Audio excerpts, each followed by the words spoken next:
నాగర్ కర్నూలు జిల్లా వంగూరు మండల కేంద్రంలో ఇంట్లో ఎవరూ లేని సమయంలో విద్యుత్ సర్క్యూట్తో ఇల్లు దగ్ధమైంది. బండపల్లి అలివేలు సంక్రాంతి పండుగ సందర్భంగా తన అమ్మగారు ఊరికి వెళ్ళింది. అయితే శనివారం ఉదయం తన ఇంట్లో పొగలు రావడంతో చుట్టుపక్కల వాళ్లు తలుపులు బద్దలు కొట్టి అగ్నిమాపక సిబ్బందికి ఫోన్ ద్వారా సమాచారం ఇచ్చారు. అప్పటికే ఇల్లు లోపలి భాగం మొత్తం కూడా విద్యుత్ షార్ట్ సర్క్యూట్తో బీరువాతో పాటు పలు సామాగ్రి పూర్తిగా దగ్ధమయ్యాయి. బీరువాలో ₹1,00,000 నగదు, బంగారం ఉన్నట్లు బాధితులు తెలిపారు. ప్రభుత్వం తమను ఆదుకోవాలని వారు కోరుతున్నారు.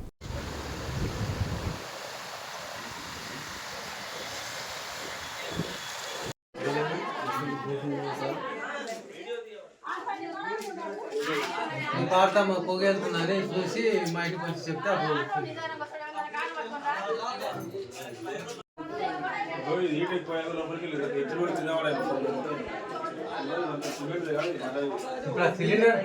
సిలిండర్ అయితే లేపు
సంక్రాంతి పండుగ వల్ల మా అమ్మమ్మ వాళ్ళ ఊరికి పోయినాం. తాళాలన్నీ వేసిపోయినాం.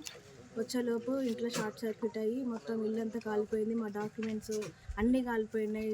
బట్టలు, బియ్యం, ఆల్మోస్ట్ అన్ని ఇల్లు మొత్తం కాలిపోయింది. ఏంటివి లేవు. మేము ఇప్పుడు ఇట్లనే ముగ్గురమే ఉన్నాము. ఇప్పుడు ఈ డ్రెస్ తోటే ఉన్నాము. ప్రతిదీ కాలిపోయింది. గోల్డ్ ఆల్మోస్ట్ అన్నీ కాలిపోయినాయి. ఏంటివి లేవు అసలు. ఇంట్లో ప్రతి సామాను, ఫర్నిచరు, ఇల్లు మొత్తం కాలిపోయింది.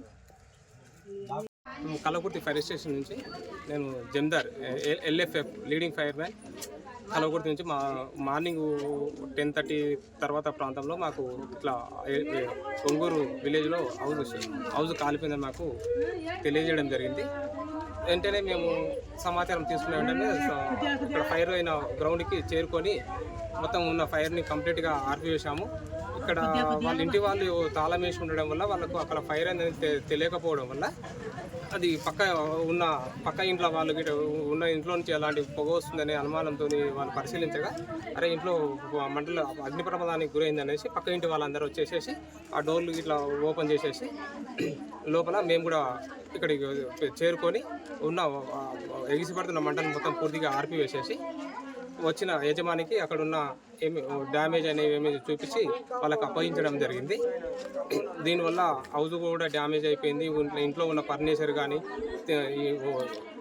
కట్టుకున్న బట్టలు, తినే వంట సామాగ్రి, తినే గింజలు, బీరువా ఉన్న బట్టలు అన్నీ మొత్తము అగ్నికి దావతి అయిపోయినాయి. మేము యజమానికి అక్కడున్న ఫర్నిచర్, అక్కడున్న ఏమైనా వస్తువులు కానీ ఇంట్లో ఉండేమైతే ఇంటి యజమానికి అప్పగించడం జరిగింది. ఇక్కడ ఉన్న యజమాని వాళ్ళు ఏం చెప్తున్నారంటే దాదాపుగా 10 లక్షల వరకు నష్టమైందని తెలియజేస్తున్నారు. దాని డీటెయిల్స్ ఒకసారి విచారించి దాన్ని ఎంత అంచనా వేసి మేము రాయడం జరిగింది.